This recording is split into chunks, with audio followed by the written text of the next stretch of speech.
Hello everyone, ভিডিওটা শুরু করছি আমার ব্রাইডের বাড়ি থেকেই।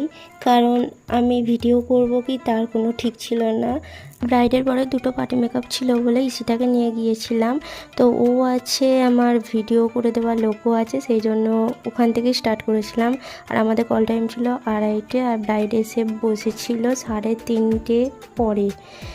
আর ও এসে বসে পড়ার পরেই আমি ওর প্রিপারেশানটা শুরু করে দিই।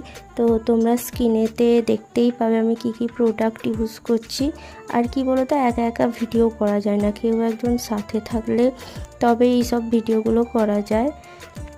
আমার ব্রাইডের স্কিনটা নর্মাল টু অয়েলি ছিল, তাই প্রিপারেশানটা সেইভাবেই করি। আর আজকে আমি করেছিলাম সপারেল দিয়ে। এই ফাউন্ডেশানটার কথা যত বলবো তত কম হবে। সপারেলের ফাউন্ডেশানটা এত সুন্দর ব্লেন্ড হয় যে কি বলবো, তোমরা সবাই এটা ইউজ করে দেখতে পারো। তারপর পাউডার